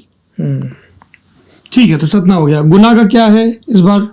हाँ, गुना में पिछली बार तो सरप्राइज हुआ था जी, बहुत मेरे ख्याल से देश 2014 में कांग्रेस 2 सीटें जीती थी, गुना छिंदवाड़ा, 19 में सिर्फ छिंदवाड़ा। देश के सबसे बड़े उलटफेर जो 2014 के चुनाव में 2019 का चुनाव में हुआ, उसमें राहुल गांधी हारे, गुना में ज्योतिरादित्य सिंधिया जी 1.25 लाख वोट से हारे, और पहली बार सिंधिया परिवार चुनाव हारा। बिल्कुल, उनका गुना सीट से, भिंड से हार चुके हैं, मतलब वसुंधरा राजे हार चुके हैं। और गुना जहां राजमाता विजया राजे सिंधिया अलग अलग पार्टी से लड़ी, हर बार जीती। माधवराव सिंधिया जी जनसंघ से लड़े, कांग्रेस से लड़े, जीते। ज्योतिरादित्य जी कांग्रेस से लड़ते थे, शुरू से कांग्रेस में रहे।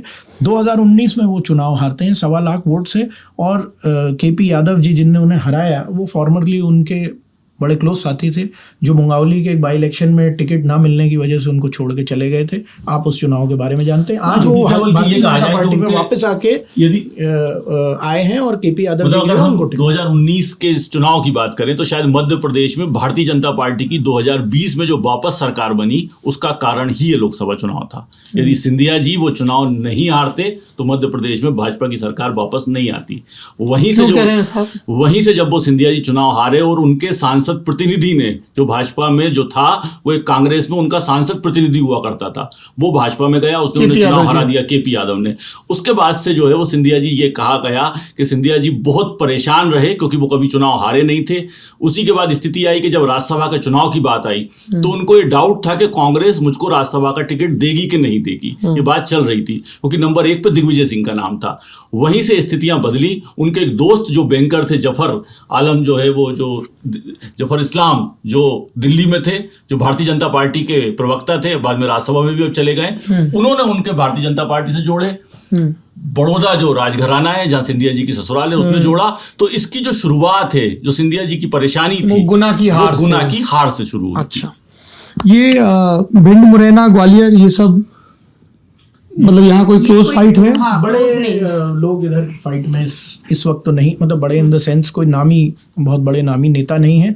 मुरैना का कॉन्टेस्ट सौरभ जी बहुत इंटरेस्टिंग माना जा रहा था, क्योंकि यहाँ पर एक एक्स बीजेपी के व्यक्ति हैं जिनको कांग्रेस ने टिकट दे दिया है। सत्यपाल सिंह सिकरवार, जो सिकरवार परिवार से हैं, जिसमें बीजेपी में पहले रहे, अब कांग्रेस में है। उनके भाई ग्वालियर की एक सीट से एमएलए हैं, उनकी भाभी मतलब एमएलए साहब की पत्नी ग्वालियर की मेयर हैं, और इस क्षेत्र में उन लोगों का बड़ा राजनीतिक परिवार, बड़ा परिवार है। गजराज सिंह सिकरवार भी बड़े नेता थे बीजेपी के। बिल्कुल। अच्छा, वो मुरैना से लड़ रहे हैं। वो मुरैना से लड़ रहे हैं सत्यपाल, और बहुत अच्छे से फाइट में माने जा रहे थे, लेकिन 2 दिन पहले एक चीज हुई है जहां पर श्योपुर जिले से विजयपुर विधानसभा के रामनिवास रावत जी, पूर्व मंत्री कांग्रेस के और सिटिंग एमएलए, ने कांग्रेस छोड़ के बीजेपी ज्वाइन कर ली। सिटिंग एमएलए स्विच कर गए। जी, मध्य प्रदेश के 2 एमएलए स्विच कर चुके हैं अभी तक। अमरवाड़ा से कमलेश शाह, जो छिंदवाड़ा में नकुलनाथ का चुनाव है, और दूसरा जो है वो मुरैना सीट के से जो श्योपुर के विजयपुर सीट है वहां से रामनिवास रावत। तो मध्य प्रदेश के 2 कांग्रेस के विधायक अभी तक पार्टी छोड़ के भाजपा में शामिल हो चुके हैं।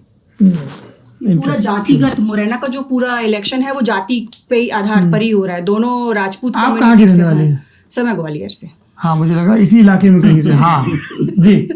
तो जो मुरैना का है पूरा जो कंटेस्ट है उसमें ये पूरा जाति पे है, और उसमें ये होता था कि ओबीसी के जो, जैसे राहुल जी ने बताया, रामनिवास रावत के थ्रू जो वो था वो स्ट्रॉन्ग कंटेस्टेंट थे। नीटू सिकरवार उनको, मतलब जो वहाँ के लोग नीटू सिकरवार बोलते हैं, सत्यपाल सिकरवार को, तो वो बड़े अच्छा कर रहे थे। लेकिन अब रामनिवास रावत के जाने से बीजेपी का थोड़ा सा पल्ला भारी दिख रहा है।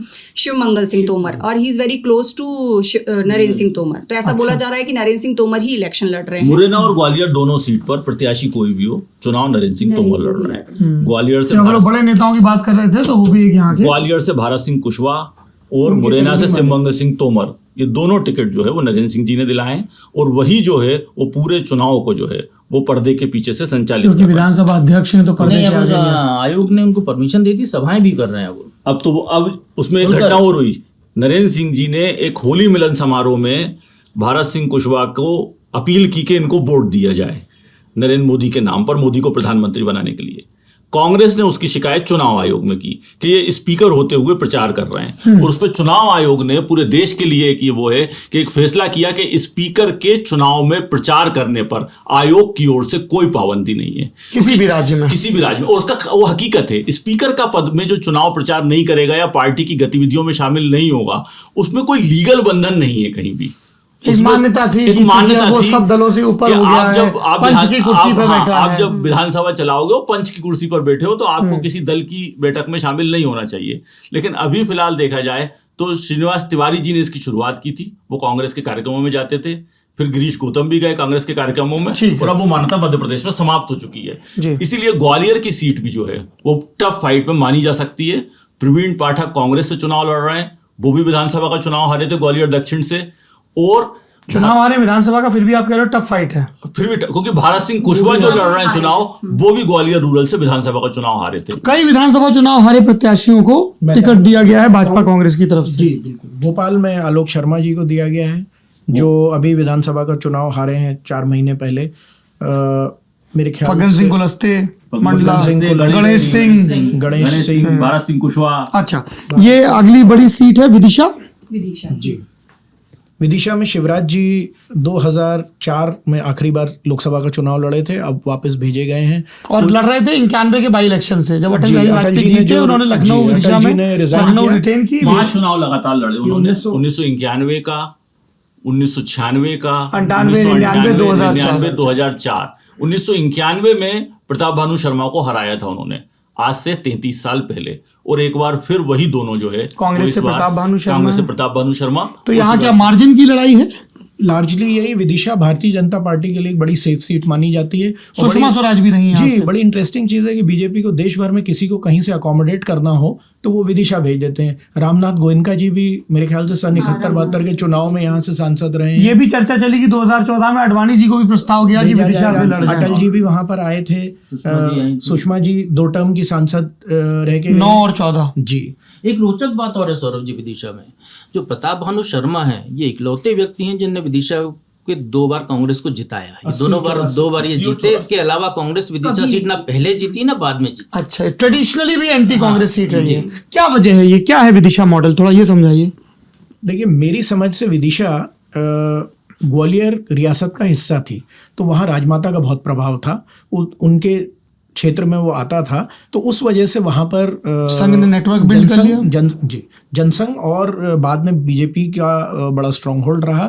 बीच बीच में 1-2 बार कांग्रेस जीती, जब जैसे लहर वाले चुनाव थे, 84 वाला चुनाव, 80 इंदिरा जी की वापसी जो हुई, 80 वाला चुनाव वो था, 84 उनकी डेथ वाला चुनाव था। उसके बाद कांग्रेस का वहां से पूरी तरह से सफाया हो गया।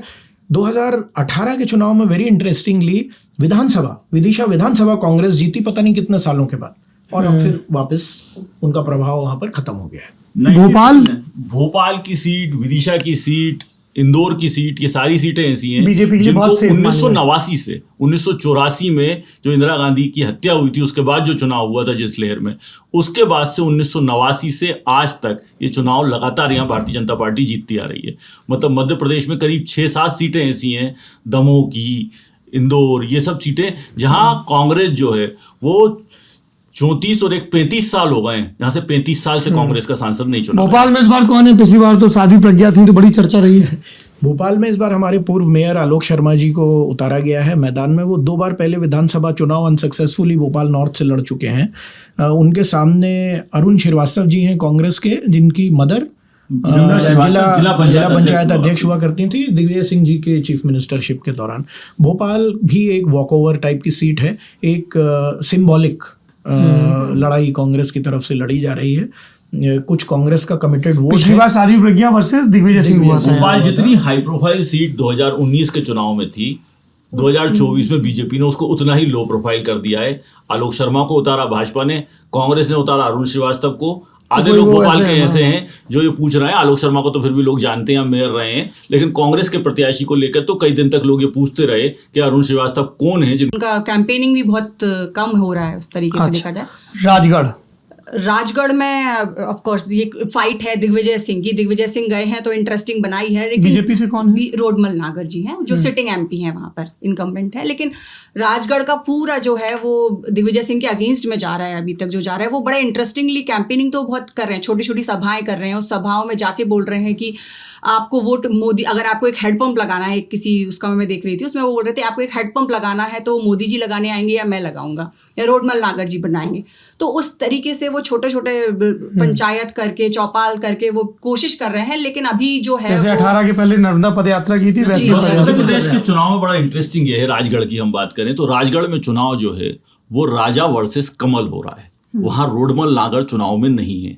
रोडमल नागर प्रत्याशी होने के बाद भी वहां पर रोडमल नागर का ना बीजेपी नाम ले रही, ना बीजेपी बहुत महत्व दे रही, ना जो वहां के नेता प्रचार में जा रहे हैं, जो बड़े बड़े नेता सभा करने जा रहे हैं। अमित शाह ने भी जब वहां जाके सभा की तो उन्होंने अपने पूरे भाषण में 1 बार रोडमल नागर का नाम लिया और 17 बार दिग्विजय सिंह का नाम लिया। तो वहां पर भाजपा दिग्विजय सिंह के खिलाफ वोट मांग रही है, भाजपा मोदी के नाम पर वोट मांग रही है, रोडमल नागर के नाम पर नहीं। देश के ज्यादातर हिस्सों में वही चीज है, मोदी के नाम पे वोट मांग रहे हैं। हाँ जी, राजगढ़ बिल्कुल निश्चित। दिग्विजय सिंह वहाँ पे पदयात्रा कर रहे हैं। ये चुनाव जो पदयात्रा उन्होंने नर्मदा परिक्रमा की थी उसके बाद उन्हें ये नया ट्रेंड निकाला। मेरे ख्याल से मध्य प्रदेश के इकलौते नेता हैं जो पदयात्रा करके वोट मांग रहे हैं। चौपाली उम्र कितनी अभी? 77 साल। 78वां चल रहा है, 77 के पूरे हो चुके हैं दिग्विजय सिंह जी 28 फरवरी को, और 78वां साल चल रहा है। लेकिन वहां के चुनाव में राजगढ़ में क्या, राजगढ़ जो है वो कई जिलों में बटा हुआ है। राजगढ़ में सीटें हैं, गुना में भी जो है वो सीट आती हैं। ये राजगढ़ है। हाँ, बगल में गुना, विदिशा, भोपाल, शाजापुर, आगर मालवा और एक आगर में भी आती है सुसनेर जो है जी, सुसनेर ये रही। हाँ, तो जो पूरा राजगढ़ क्षेत्र है वहां पर देखा जाए तो ये संघ की बहुत बड़ी कर्मभूमि रही है। आरएसएस के जो कई नेता हैं, प्यारेलाल खंडेलवाल जो हैं, उन्होंने दिग्विजय सिंह को चुनाव हराया था राजगढ़ से ही लोकसभा का। तो वहां पर संघ कब ये चुनाव हराया था 1989 में। तो जब राजगढ़ में जो है वो कैलाश जोशी भी लड़े हैं दिग्विजय सिंह के खिलाफ जाके लोकसभा का चुनाव, और शिवराज सिंह चौहान ने विधानसभा का चुनाव लड़ा था राधोगढ़ से दिग्विजय सिंह के खिलाफ। तो कई नेता वहां पर उतारे जा चुके हैं। वहां पर जो बड़ी एक चीज दिखाई दे रही है चुनाव में कि वो पीढ़ी जो दिग्विजय सिंह जी के जमाने की पीढ़ी थी, वो पीढ़ी अब थोड़ी सी बूढ़ी हो गई है, और जो नए युवा आए हैं, जैसे कहें कि 20 से 25 साल के जो हैं, उन्होंने कोई दिग्विजय सिंह का ना मुख्यमंत्री का कार्यकाल देखा, ना उन्होंने कभी दिग्विजय सिंह, उन्होंने जिस दिग्विजय सिंह को देखा है वो दिग्विजय सिंह को सोशल मीडिया पर कुछ टिप्पणियां करते हुए देखा है, कुछ कमेंट करते हुए देखा है। तो राजगढ़ के अंदर यदि चुनाव में मोदी की लहर ना भी हो तो भी दिग्विजय सिंह के एंटी वोट जो है वो दिखाई दे रहा है कहीं ना कहीं। इंटरेस्टिंग। इंदौर की सीट, चर्चित सीट बताइए। इंदौर में जो सूरत में हुआ सौरभ जी, उसको रिपीट करने की किसी तरह से कोशिश की गई। इसके पीछे कैलाश विजयवर्गीय जी का पॉलिटिकल मैनेजमेंट रहा, बिल्कुल बताया गया। वो और उनके साथी रमेश बंदोला जी, अक्षय बम जिनको टिकट दिया गया कांग्रेस द्वारा, 2000 2023 के विधानसभा चुनाव में इंदौर 4 से विधानसभा का टिकट मांग रहे थे, वो नहीं दिया गया। ये बेसिकली रियल एस्टेट कारोबारी है, उनका एक लॉ कॉलेज भी है, दिल्ली कॉलेज एक बड़ा प्रेस्टिजियस स्कूल जो है पब्लिक स्कूल इंदौर का, उसके पढ़े हुए हैं। उनको जीतू पटवारी जी के कहने कांग्रेस पे के प्रदेश अध्यक्ष जीतू पटवारी जी को बहुत कहा गया था वहाँ से चुनाव लड़ने के लिए, वो नहीं लड़े। उन्होंने ये कैंडिडेट ढूंढा इनके फॉर्म में, इनको बोला गया कि ये चुनाव लड़े। मेन रीज़न उसका ये था कि फाइनेंशियली ये स्ट्रांग माने जाते हैं। कांग्रेस की स्थिति इन दिनों ऐसी नहीं है कि पार्टी के सपोर्ट से लड़े। वो कैंडिडेट सिलेक्शन में चुनाव लड़ने का फाइनेंशियल मादा है कि नहीं, ये बहुत देखा जा रहा है। इनको टिकट दिया गया, इनने प्रचार करना शुरू किया। कहीं बीच में जाके इनको ये समझ में आया ये सीट जीतनी नहीं है। मेरी समझ से, चूंकि ये एक प्रोफेशनल पॉलिटिशियन नहीं है, इंदौर का जो थोड़ा बहुत कांग्रेस का वर्कर है वो इनके साथ नहीं जोड़ रहा था। इनको वो बात बुरी लग रही थी, कोई साथ नहीं दे रहा था। इनने ये रियलाइज़ किया कि हम मतलब जीतना तो नामुमकिन ही है, लेकिन एक प्रोफेशनल पॉलिटिशियन अगले चुनाव का ध्यान रखता है।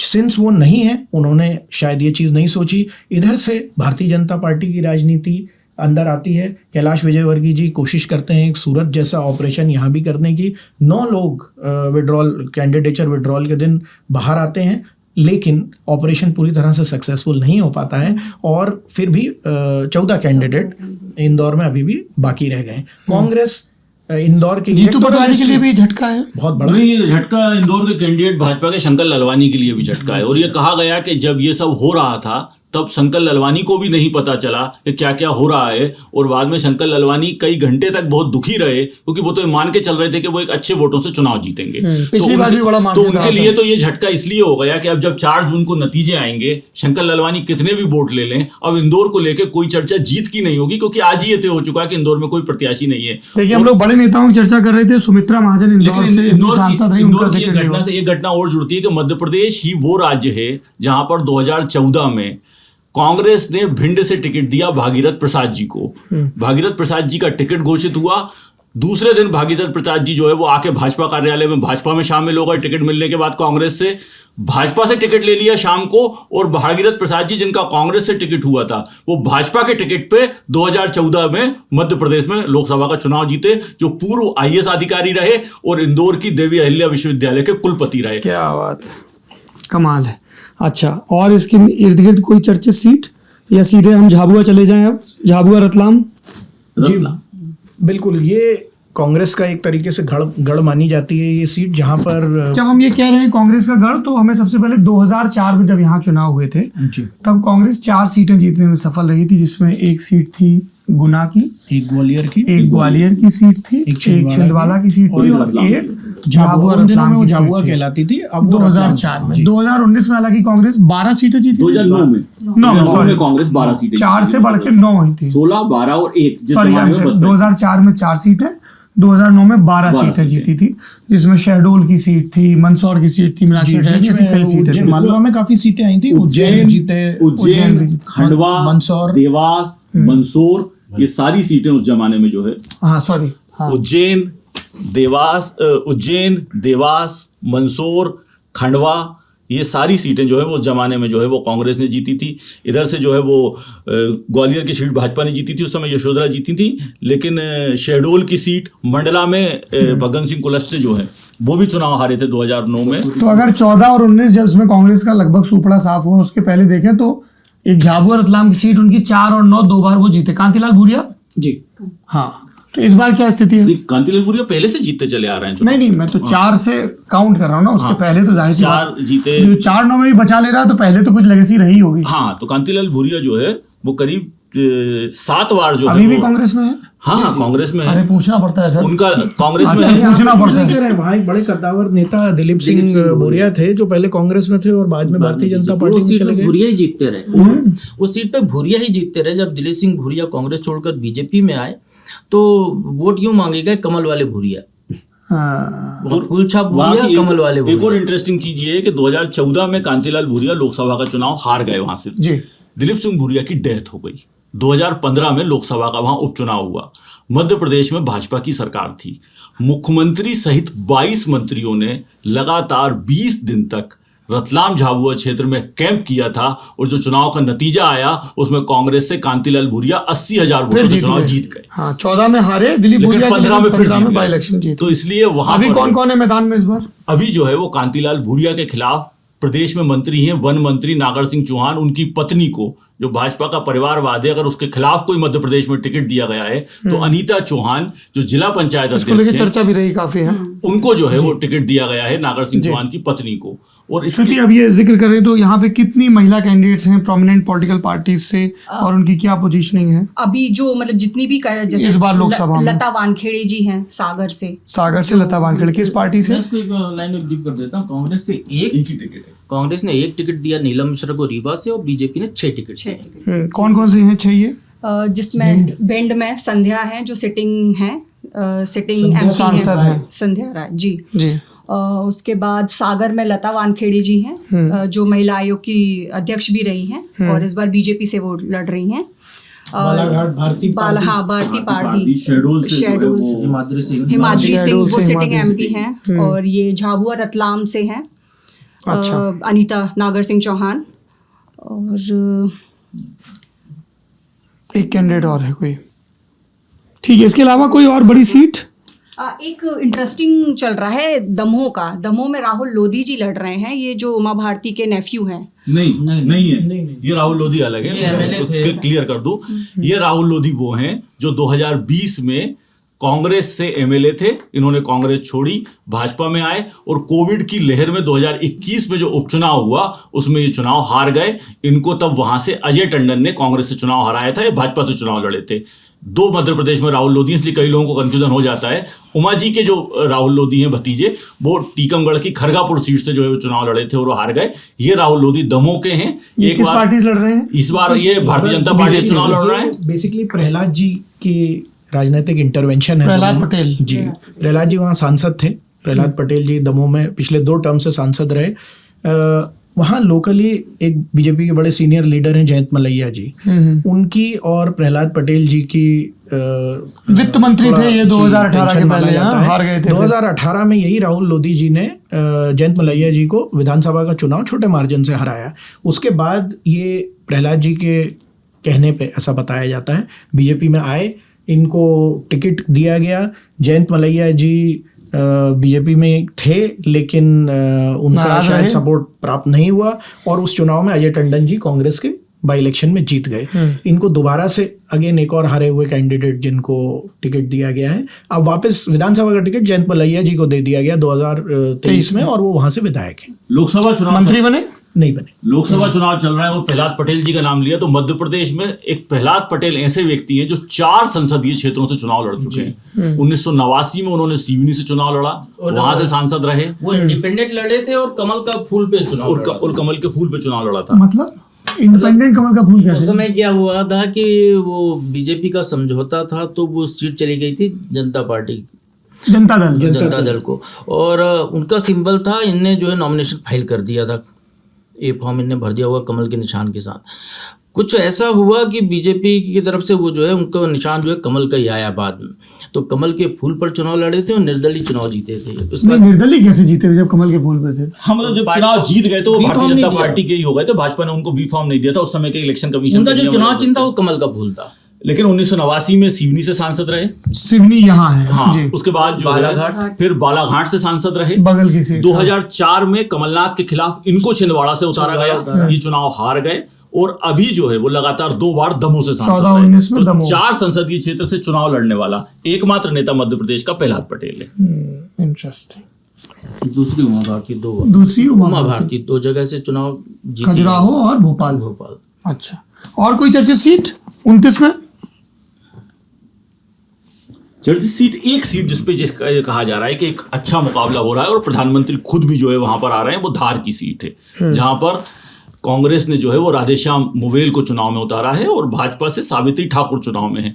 सावित्री ठाकुर वो हैं जो 2014 से 19 के बीच में वहां से सांसद रह चुकी हैं। ट्राइबल सीट है जो 8 विधानसभा की सीट है वहां से, उनमें से 5 पर कांग्रेस का कब्जा है, इसलिए ये माना जा रहा है कि ये सीट जो है वो आसान नहीं है, क्योंकि जो वहाँ के ट्राइबल हैं उसमें बड़े बड़े नेता वहाँ पर कांग्रेस के शामिल हैं। नेता प्रतिपक्ष उमंग सिंगार हैं, पूर्व मंत्री कुक्ची से जो विधायक हैं सुरेंद्र सिंह बघेल हैं, और अभी भारतीय जनता पार्टी इसी धार जिले की एक सीट बदनावर से जो इनके मंत्री थे राजवर्धन सिंह दत्ती गांव, उनको भाजपा से कांग्रेस में गए भंवर सिंह शेखावत ने चुनाव हराया। तो धार की सीट भी आसान नहीं है। ये इंटरेस्टिंग है। पिछली बार रहा था 29 में 28-1, बीजेपी दावा कर रही है इस बार 29-0। कांग्रेस का क्या दावा है? कांग्रेस भी कुछ दावा कर रही है? कांग्रेस की तरफ से कोई दावा नहीं है। कोई कांग्रेस में प्रदेश स्तर का नेता है? क्योंकि कमलनाथ छिंदवाड़ा तक सीमित दिखे, दिग्विजय सिंह राजगढ़ में सीमित दिखे, जीतू पटवारी विधानसभा चुनाव हार के आए हैं, अभी उनकी कितनी ग्रिप है नहीं है, कोई यहाँ पे दिख रहा है कोई एक? देखिए, कांग्रेस में इस बार जो है जो चुनाव हुआ तो उसमें जब टिकट बटे उसके बाद कमलनाथ ने छिंदवाड़ा तक रहे, जब वो खत्म हुआ तो उन्होंने 2 सभाएं करी, एक बैतूल में सभा करी और एक और सभा की, और उसके बाद से कमलनाथ जी कहाँ हैं ये किसी को नहीं पता। हालांकि ये कहा जा रहा है कि वो कहीं यात्रा पर निकल गए हैं। दिग्विजय सिंह जी को जब से राजगढ़ से चुनाव का टिकट मिला है वो राजगढ़ तक सीमित थे। मिला मतलब मांगा होगा उन्होंने राजगढ़ से? नहीं, ऐसा कहा गया उस समय भी कि जब ये टिकट का वितरण हो रहा था तो चुनाव समिति की बैठक हो रही थी, तो प्रदेश अध्यक्ष जीतू पटवारी ने वहां एक सजेशन दिया कि राजगढ़ से यदि चुनाव जो है वो अच्छा कोई लड़ सकता है तो या तो दिग्विजय सिंह जी लड़ सकते हैं या जयवर्धन सिंह जी लड़ सकते हैं, उनके बेटे विधायक। उनके बेटे। दिग्विजय सिंह जी को पता था कि देश में जो माहौल चल रहा है, जो स्थिति है राजगढ़ की, वो बहुत आसान नहीं है चुनाव लड़ना, और वो नहीं चाहते थे कि जयवर्धन सिंह जीतू पटवारी के कॉम्पिटिटर जयवर्धन सिंह, जीतू पटवारी विधानसभा हारे, जयवर्धन भी लोकसभा हार जाए तो बराबर में मामला आ तो जाए। वो नहीं चाहते थे, इसलिए उन्होंने विधायक दल का नेता कौन है कांग्रेस का? कांग्रेस के उमंग विधायक दल के सिंगार। नेता उमंग सिंगार हैं। हाँ। तो इसलिए दिग्विजय सिंह नहीं चाहते थे और उन्होंने उसी बैठक में कहा कि वो चुनाव में लड़ूंगा, और उसके बाद जो है वो उनका टिकट तय हो गया। इंटरेस्टिंग। और भी कई चर्चित नेताओं की बात चल रही थी कि वो लड़ सकते हैं, जैसे नरोत्तम मिश्रा जी, कहाँ से मांग रहे थे वो टिकट? वो तो भोपाल और ग्वालियर भोपाल और ग्वालियर दोनों सीटों से उनका चल रहा था, लेकिन मतलब उनका ज़्यादा जो वो था वो भोपाल को लेकर था कि भोपाल एक ऐसी सीट थी जहाँ पे हमेशा एमपी बदल जाते हैं, बाहर के लोगों को भी चांस दिया जाता है। साध्वी प्रज्ञा थी, बाहर से आई थी, तो इसलिए उनका भोपाल का ज़्यादा था, लेकिन उनको नहीं दिया गया। आलोक शर्मा को दिया गया क्योंकि उनको एक अनसेफ सीट से लड़ाया गया था, नॉर्थ जो बोला जाता है, मुस्लिम डोमिनेटिंग है मध्य प्रदेश में, और विधानसभा की, हाँ। जी, और इकलौता जो मुस्लिम एमएलए आते हैं वो उसी सीट से आते हैं। अकील आरिफ अकील, हाँ, आरिफ अकील के बेटे हैं। आरिफ अकील दोनों, हाँ। पहले आरिफ अकील जो मंत्री थे कांग्रेस से, अब उनके बेटे इस बार वहां से चुनाव जीते। मध्य प्रदेश से, भोपाल से 2 जो है, मध्य प्रदेश में ही 2 केवल मुस्लिम विधायक हैं, एक आरिफ मसूद भोपाल मध्य से, एक भोपाल उत्तर से आतिफ अकील। और जो सीट है मध्य प्रदेश की विधानसभा की वो 1991 में एक बार भाजपा ने जीती थी, नहीं तो वो सीट कभी भाजपा नहीं जीती वो विधानसभा की। वहाँ आरिफ अकील, डेमोग्राफी वैसी है। हाँ, वो उसकी डेमोग्राफी वैसी है, तो इसलिए जो है, तो इसलिए आलोक शर्मा ने, क्योंकि अनसेफ एक सीट से उनको लड़ाया गया था, इसीलिए उनको ये अच्छा, भोपाल बस एक आखिरी क्वेश्चन, आप सभी लोग इसमें रिस्पॉन्ड कर सकते हैं। मुद्दे नरेंद्र मोदी वर्सेस कांग्रेस का जो नेशनल नैरेटिव वही है, या कुछ स्थानीय मुद्दे भी हैं जो आपको एक सीट से ज्यादा पे असर दिख रहे हैं कि मोहन यादव की परफॉर्मेंस, पोल प्रॉमिस को इमीडिएटली पूरा किया नहीं किया? नहीं सौरभ जी, मेरे हिसाब से तो लार्जली मोदी जी ही मुद्दा है चुनाव में। एक presidential form of election government की तरह वोटिंग हो रही है कि हमें प्रधानमंत्री उनको इलेक्ट करवाना है। एक छोटा सा मुद्दा जो मध्य प्रदेश में उभर रहा था, जो जीतू पटवारी जी भी उठाना चाह रहे थे, वो मोदी जी पिछली विधानसभा का जो बीजेपी का मैनिफेस्टो आया था 2023 का, उसमें एक वादा किया गया था किसानों को कि 2700 रुपये में गेहूं खरीदा जाएगा। वो वादा पूरा नहीं किया गया। गेहूं 2400 रुपये क्विंटल में खरीदा जा रहा है सरकार द्वारा, जबकि पड़ोसी राज्य छत्तीसगढ़, जहां एक और बीजेपी की गवर्नमेंट है, वहां धान 3100 रुपये में खरीदी प्रॉमिस की गई थी और खरीदी चालू की गई है और चल रही है। कांग्रेस ने कोशिश करी इस मुद्दे को उठाने की, पर ग्राउंड लेवल पे उसको ट्रैक्शन नहीं मिल रहा है उतना जितना मिल सकता था। हाँ सर। मध्य प्रदेश के मन में मोदी इस थीम के साथ विधानसभा चुनाव में बीजेपी गई थी, तब से मध्य प्रदेश में मोदी को ही आगे रख के चुनाव लड़ा जा रहा है। इस बार भी मोदी ही है, बीजेपी, क्योंकि आप देख रहे हैं पिछला चुनाव भी था, 1 सीट कांग्रेस को मिली, उसके पहले 2014 में 2 सीटें कांग्रेस को मिली। तो यहाँ बीजेपी का गढ़ है, तो यहाँ पर मोदी का नाम प्लस बीजेपी का निशान, यही महत्वपूर्ण है। बाकी यहाँ कांग्रेस के लिए, क्योंकि कांग्रेस के नेता चुनाव के पहले मांग चल रहे थे कि 10-12 सीटें जीतेंगे, 10-12 बीजेपी कह रही 29-0, वो कह रहे थे 10-12 तक जीत जाएंगे। तो अब जो हारी हुई लड़ाई पहले ही लड़ रहे हैं, तो अब अंदाजा लगाइए कि क्या स्थिति है। देखिए, मध्य प्रदेश में वैसे भी जो है वो पूरे देश में जो हो रहा है, लेकिन मध्य प्रदेश में कांग्रेस के कुछ कैंडिडेट ने अपना चुनाव अच्छा लड़ा है। चुनाव का परिणाम कुछ भी हो, लेकिन चुनाव कांग्रेस के। जैसे अगर राजगढ़ में दिग्विजय सिंह को कहें तो वो पैदल घूम रहे हैं, घर घर घूम रहे हैं, तो ये लड़ते दिख रहे हैं कुछ सीटों पे। जैसे ये मंडला में सीटें डबल डिजिट में है या सिंगल डिजिट में, जहां लड़ते दिख रहे हैं? मेरे हिसाब से करीब सिंगल डिजिट में है। लेकिन हाँ, अगर मैं कहूँ तो शहडोल में फुंदे सिंह लाल मार्को ने अच्छा चुनाव लड़ा, मंडला में ओंकार सिंह मरकाम ने अच्छा चुनाव लड़ा, सीधी से कमलेश्वर पटेल ने अच्छा चुनाव लड़ा, सतना से सिद्धार्थ कुशवाहा ने अच्छा चुनाव लड़ा, राजगढ़ से दिग्विजय सिंह अच्छा चुनाव लड़ रहे हैं, धार से राधेश्याम मोबाइल अच्छा चुनाव लड़ रहे हैं, खरगोन से पोललाल खड़ते अच्छा चुनाव लड़ रहे हैं। तो ऐसा नहीं है कि मेरे हिसाब से रिजल्ट कुछ भी आए, लेकिन कांग्रेस के कुछ कैंडिडेट जितनी उनमें ताकत है वो पूरी ताकत लगा के कांग्रेस को जो अपनी दम संभावना पर- दिख रही है ज्यादा से ज्यादा, वो एक तो छिंदवाड़ा, मंडला और इधर जो रतलाम धार, रतलाम और जो है बगल की धार, इनमें से मंडला, छिंदवाड़ा और झाबुआ, उनको लग रहा है यहाँ पे कुछ हो सकता है। 4 सीट वो उनको मतलब जो ऑफ द रिकॉर्ड वो लोग बता रहे हैं उसमें यही है कि 4 सीट चौथी कौन सी? रतलाम झाबुआ, रतलाम, झाबुआ, धार, मंडला, धार, छिंदवाड़ा और धार। चौथी धार भी।